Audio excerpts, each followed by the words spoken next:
Live അപ്ഡേറ്റുകളിലേക്കാണ് പോകുന്നത്. പെട്ടിയും സാധനങ്ങളും ഒന്നും എല്ലാവർക്കും ഇപ്പോഴും ബിഗ് ബോസ് കൊടുത്തിട്ടൊന്നുമില്ല. ബാഡ്ജ് കൈവശമില്ലാത്തവർക്ക് ഇവിടുന്ന് നൽകിയ 2 ജോഡി വസ്ത്രവും പിന്നെ ചെരുപ്പും മാത്രമേ ധരിക്കാൻ പാടുള്ളൂ എന്ന് കർക്കശമായിട്ട് പുള്ളി ഇപ്പോൾ പറഞ്ഞു ലൈവിനകത്ത്, നമ്മുടെ ബോസമ്മൻ. അതിന്റെ പേരിലുള്ള പ്രശ്നങ്ങളാണ് ലൈവിന്റെ അകത്ത് നീറി പോഞ്ഞുകൊണ്ടിരിക്കുന്നത് ഇത്രയും നേരം. നിലവിലെ പെട്ടിയും സാധനങ്ങളും കയ്യിലുള്ളത് 3 പേർക്കാണ്. ആദില നൂറ ഇവരുടെ കയ്യിൽ പെട്ടിയുണ്ട്. ആര്യന്റെ കയ്യിലുണ്ട് പെട്ടി.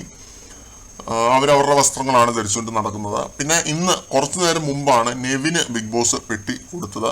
നെവിന് വെറുതെ പെട്ടി കൊടുക്കുകയല്ലായിരുന്നു, നെവിൻ അത് കളിച്ച് നേടിയത് തന്നെയാണ്. റൂൾസ് ലംഘിക്കാതെ ആരെയും ഒരു രീതിയിലും ഹേർട്ട് ചെയ്യാതെ ബുദ്ധി ഉപയോഗിച്ച് കളിച്ച് നേടിയതാണ് നെവിൻ.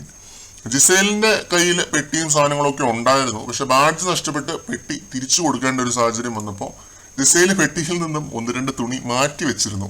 അതാണ് ബിഗ് ബോസ് ജിസേലിനെ കുറെ നേരം മുമ്പ് വഴക്ക് പറഞ്ഞത്. ഇപ്പോഴിത് അടുത്തൊരു വാർണിംഗ് കൂടി എല്ലാവർക്കും ആയിട്ട് ബിഗ് ബോസ് കൊടുത്തിരിക്കുകയാണ്. ബിഗ് ബോസ് കൊടുത്തതല്ലാതെ എന്ത് കൈവശം ഉണ്ടെങ്കിലും അത് തിരിച്ച് സ്റ്റോർ റൂമിൽ വെക്കണം എന്നാണ് പറഞ്ഞിരിക്കുന്നത്.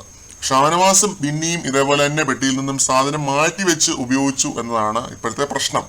ഇതിൽ എനിക്ക് തോന്നുന്നത് എന്താണെന്ന് വെച്ച് കഴിഞ്ഞാൽ ബിഗ് ബോസ് എല്ലാവർക്കും സ്വന്തം പെട്ടിയും വസ്ത്രമൊക്കെ അതങ്ങ് കൊടുത്തേക്കണം. ഇത് ഷോയുടെ ഒരു ഓവറോൾ എസ്തെറ്റിക്കിനെ ബാധിക്കുന്ന ഒരു സംഭവമാണ്.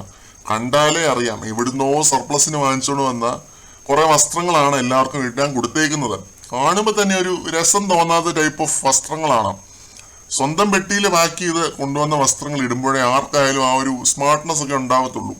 എൻ്റെ ഒരു ഒപ്പീനിയൻ ആണ് പറയുന്നത്. എൻട്രി കോസ്റ്റ്യൂം പോലും ഇടാൻ സമ്മതിക്കാതെ അവിടുന്ന് കൊടുക്കുന്ന സ്റ്റാമ്പ് അടിച്ച സാധനം മാത്രം എത്ര ദിവസം മത്സരാർത്ഥികൾ ഇട്ടുകൊണ്ട് നടക്കും?